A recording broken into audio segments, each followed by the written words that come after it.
اعوذ باللہ من الشیطان الرجیم بسم اللہ الرحمن الرحیم وبہ نستعین۔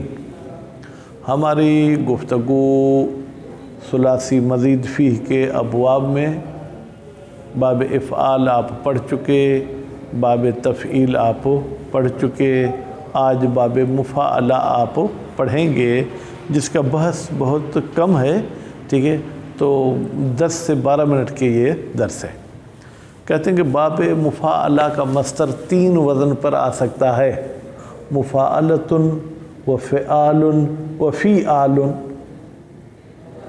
ٹھیک ہے، مفاعلۃ فعال و فیعال۔ لیکن اگر کوئی لفظ ایسا ہو جو مثال یائی ہو، یعنی اس کے فاعل فعل کی جگہ پر حرف علت کیا ہو، یا ہو، تو اس کا مصدر صرف مفاعلۃ کے وزن پر آئے گا، وہ فعال کے وزن پر بھی نہیں آئے گا، فیعال کے وزن پر بھی نہیں آئے گا۔ جیسے یسر، یا فاعل فعل، سین عین الفعل، را لام الفعل، جب اس کو باب مفاعلہ میں لے جائیں گے تو اس کی گردان کریں گے یاسر، یاسرو میاسرتن، ٹھیک ہے، یہ فعال اور فیعال کے وزن پہ نہیں آئے گا، باقی سب تینوں وزن پہ آئیں گے۔ ضارب یضارب مضاربتاً وزراباً وزیراباً، صارف یصارف مصارفتاً وصرافاً وصرافاً۔ بات واضح ہوگی؟ تو پھر اس کی آپ کو کچھ گردانیں کر کے سنائیں گے۔ صحیح کی گردان جیسے ضارب یضارب، ٹھیک ہے، اور جو ہے کیا ہے جناب، پھر اس کے امر کی گردان، پھر اس طریقے سے جو ہے کیا ہے جناب مجہول کی گردان، جیسے زار، زار اصل میں زارر تھا، پہلی را کو ساکن کر کے دوسری را میں ادغام کر دیا، زار۔ اب اس کا جب مضارع کریں گے تو یزارو، آپ کہیں گے تھے وہ کسرہ کہاں گیا؟ بھائی یزارو اصل میں تھا یزاریرو، اصل میں یہ تھا، پھر پہلی را کو ساکن کیا دوسری میں ادغام کر دیا۔ اس کا مجہول بھی ہوگا یزارو، لیکن مجہول کی اصلیت ہوگی یزاررو۔ اصل کو جب آپ جا کے آپریشن کر کے کھولیں گے تو پتہ چلے گا۔ اگر آپ اصل کی طرف نہیں جائیں گے تو لفظی طور پر مضاعف کے معلوم اور مجہول مضارع کا صیغہ ایک جیسا ہوگا۔ بات واضح ہوگی؟ اس کے بعد پھر محموز آمر، ٹھیک ہے، اور اس کے بعد جناب اجوف قاوم، ٹھیک ہے، اور لفیف ساوا، واو بھی حرف علت ہے اور آخر میں اصل میں ساویہ، یا متحرک ما قبل مفتوح، لیکن ہم نے جو ہے کہ یا کو الف میں تبدیل کر دیا۔ یہ باب مفاعلہ کی 4 معنی آپ کو بتائیں گے۔ کتنی معنی؟ 4 معنی بتائیں گے۔ سب سے پہلی معنی ہے مشارکت، شریک ہونا، یعنی وہ کام ایک بندہ نہیں کرتا بلکہ 2 بندوں کے درمیان وہ کام ہوتا ہے۔ جیسے آپ کہتے ہیں ضرب تو زیدن، اس کا ترجمہ یہ ہوگا کہ میں نے زید کو مارا، مارنے والا ایک ہے، لیکن اگر آپ اسی ضرب کو باب مفاعلہ میں لے جائیں گے تو آپ کہیں گے ضرب تو زیدن، اس کا ترجمہ یہ نہیں کریں گے میں نے زید کو مارا، میں نے اور زید نے ایک دوسرے کو مارا، میں نے اس کو مارا، اس نے مجھے مارا۔ دوسری معنی باب مفاعلہ کے تعدیہ، یعنی اگر کوئی فعل لازم ہو وہ باب مفاعلہ میں ہوگا، آئے گا تو متعدی ہو جائے گا، ٹھیک ہے، لیکن باب افعال اور تفعیل زیادہ متعدی کرتے ہیں، یہ کم متعدی کرتا ہے، لیکن متعدی کی معنی اس میں ہے۔ تیسری معنی ہے کثرت، کسی کام کے زیادتی پہ دلالت کرتا ہے، جیسے نعمہ اللہ، اللہ نے اسے بہت نعمتیں دی۔ نعمہ کا مصدر ہے نعمت یا مادہ نعمت ہے، ٹھیک ہے، جب باب مفاعلہ میں چلا جائے گا تو نعمہ کا مصدر ہو جائے گا منعمتن، ٹھیک ہے۔ اور چوتھی معنی جو ہے کیا ہے، فرماتے ہیں کہ باب مفاعلہ کی معنی اور ثلاثی مجرد کی معنی ایک ہی ہوتی ہے۔ سفر زیدن، زید نے سفر کیا، یا کہ سافر زیدن، زید نے سفر کیا، کیونکہ سفر ایسی چیز ہے جو مشارکت نہیں کر سکتا۔ ہم کہیں کہ زید نے سفر کیا، سفر نے زید کیا، سفر میں تو اس کام کرنے کی صلاحیت ہی نہیں ہے۔ بات واضح ہو گئی؟ الحمدللہ آج باب مفاعلہ آپ کا پورا ہوا۔ فصل سوم، تیسری فصل باب مفاعلے، اگر فارسی اسٹائل میں پڑھیں تو، اور اگر عربی اسٹائل میں پڑھیں مفاعلہ. ٹھیک، جیسے ضرب ثلاثی مجرد ہے بیٹا، جب اس کو باب مفاعلہ میں لے جائیں گے، ضارب یضارب مضاربتاً وزراباً وزیراباً.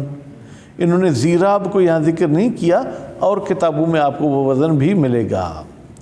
مصدر مثال یائی، کہتے ہیں مصدر اس لفظ کا جس کے فاعل فعل کی جگہ پر حرف علت یا ہو.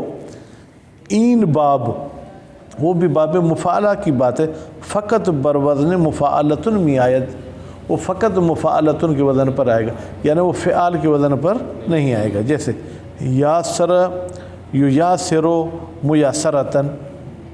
ٹھیک ہے، اب یہاں پر آپ اس کو یسار نہیں بنا سکتے بیٹا.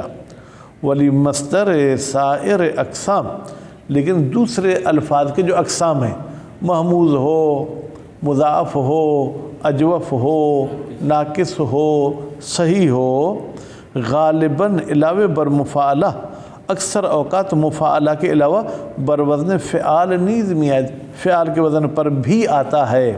اینک صرف بعضی از قسمت ہے آن اینک، یعنی یہ آپ کے سامنے ہم باب مفاعلہ کی کچھ گردانیں کرتے ہیں، تو یہ گردان انشاءاللہ آپ خود کر کے آئیں گے. معانی باب مفاعلہ، باب مفاعلہ کی جناب معانی، معانی معروف ان باب، اس باب کی معروف اور مشہور معانی کتنی ہیں؟ چار معنی ہیں. پہلی مشارکت نہیں کہیں گے، مشارکت، کیونکہ یہ مشارکت بھی مصدر ہے باب مفاعلہ کا. ٹھیک ہے، یعنی بیان شرکت دو شخص، یعنی دو شخص کے شرکت کو بیان کرتا ہے، یا دو چیز یا دو چیزوں کی شرکت کو بیان کرتا ہے. کس میں؟ در فعل، اس کام میں. یعنی ہر دو ہم فاعلند و ہم مفعول، یعنی یہ دونوں شخص یا دونوں چیزیں فاعل بھی ہیں مفعول بھی ہیں. جیسے ضارب زید بکرن، لکھنے میں دونوں فاعل نہیں ہوں گے، ایک کو مرفوع لکھیں گے ایک کو منصوب. معنی کے لحاظ سے آپ کہیں گے زید اور بکر نے ایک دوسرے کو مارا، یعنی مارنے والے دونوں ہیں تو فاعل ہو گئے، دونوں مار کھا رہے ہیں تو دونوں کیا ہو گئے؟ مفعول ہو گئے.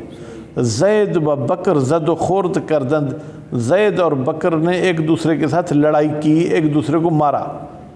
شاعر تو زیدن، میں نے اور زید نے ایک دوسرے کو شعر سنایا، میں نے بھی شعر کہا اس نے بھی شعر کہا. بزید مشاعر کردم، میں نے زید کے ساتھ اشعار کا جو کیا ہے جناب سننا اور سنانا دونوں کام کیے. مشارکت معنی یہ غالبی ان باب است، اس باب کی غالباً معنی مشارکت ہی ہوتی ہے، یعنی جہاں پر کوئی قرینہ نہ ہو کسی اور معنی پر، کوئی دلیل نہ ہو کسی اور معنی پر، تو باب مفاعلہ سے ہم مشارکت کی معنی لیں گے. لیکن اگر کوئی رکاوٹ بنے کہ اس سے آپ مشارکت کی معنی نہ لیں تو پھر مشارکت کی معنی نہیں لیں گے. جیسے سافر زید، زید نے سفر کیا.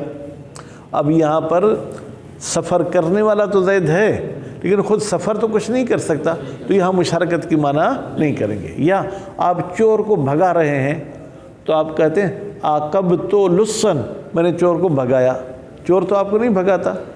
ٹھیک ہے، تو یہاں پر کوئی مجبوری ہو تو مشارکت کی معنی نہیں لیں گے، ورنہ مشارکت کی معنی میں ہوتا ہے تعدیہ، متعدی کرنے کی معنی میں بھی آتا ہے. جیسے بعد، بعد یعنی وہ دور ہو گیا. ٹھیک ہے، یہ ثلاثی مجرد شرف کے وزن پر ہے، یہ لازم ہے. آپ کہتے ہیں باعد تو ہو، اب باعد تو باب مفاعلہ میں لے گئے آپ اس کو، تو اس کا فاعل ہے، ہو اس کا مفعول ہے. میں نے اس کو دور کیا. جب متعدی کرنے کی معنی میں تو پھر مشارکت ہونا ضروری نہیں، یعنی ایک ہی استعمال میں دو معنی کا ہونا ضروری نہیں ہے. تکثیر کثرت کی معنی بتاتا ہے. جیسے نعمہ اللہ، نعم فعل، ہو اس کا مفعول، اللہ اس کا فاعل. اس کا مطلب کیا ہے؟ خدا زیاد بے او نعمت داد، اللہ نے اسے زیادہ نعمت دی. اگر نعم باب مفاعلہ میں نہ جاتا بیٹا، نعم ہو اللہ ہو، تو اس کا مطلب ہے اللہ نے اسے نعمت دی. کم دی یا زیادہ دی وہ کچھ معنی اس جملے میں نہیں تھی. معنی یہ ثلاثی مجرد جناب یہ باب مفعلہ وہی معنی دیتا ہے جو ثلاثی مجرد کی ہوتی ہے. جیسے سفر زید یا سافر زید، دونوں صورت میں معنی ایک ہی ہے. زید مسافرت کرد، زید نے مسافرت کی. غالباً چون فعلی از این باب و بے خداوند نسبت داد شود. ہاں اب کہتے ہیں کہ اکثر اوقات اگر کوئی فعل اس باب کا یعنی باب مفعلہ کا ہو اس کی اللہ کی طرف نسبت دی جائے تو اس کا مطلب کیا ہوتا ہے؟ یعنی اللہ بھی شریک ہو جاتا ہے کسی کے ساتھ. فرماتے ہیں بہمین معنی تو اس میں یہی ثلاثی مجرد والی معنی ہوگی، اس میں مشارکت والی معنی نہیں ہوگی. جیسے قاتلہم اللہ، اگر نعوذ باللہ ہم مشارکت والی معنی لیں تو کفر ہو جائے گا، یعنی اللہ نے اور انہوں نے ایک دوسرے کو قتل کیا. ٹھیک ہے، حالانکہ اللہ کو تو کوئی قتل نہیں کر سکتا، تو قاتل بے معنی قتل یعنی ان کو اللہ نے قتل کیا. آفاک اللہ، اللہ تجھے شفا دے، اللہ تجھے عافیت دے. ایسا نہیں کہ تو بھی اللہ کو عافیت دے گا. ٹھیک ہے. یخادعون اللہ، ٹھیک ہے، وہ اللہ کو دھوکہ دیتے ہیں. تو اس کا مطلب یہ نہیں کہ اللہ بھی ان کو دھوکہ دیتا ہے مثلا. تو یخادعون میں بھی وہی یخدعون ثلاثی مجرد والی معنی ہے، وہ خادعہم. ٹھیک ہے بیٹا، یہ آیت ہے، اس میں آپ تھوڑا پریشان ہوگے. لفظی ترجمہ یہ ہے وہ اللہ کو دھوکہ دیتے ہیں در حالی کہ اللہ ان کو دھوکہ دیتا ہے. دھوکہ دیتا ہے یعنی اللہ ان کی پلاننگوں کو ختم کر دیتا ہے. ایسا نہیں کہہ سکتے کہ اللہ دھوکے باز ہے. ٹھیک ہے، تو انشاءاللہ آپ اس کی پریکٹس کریں گے.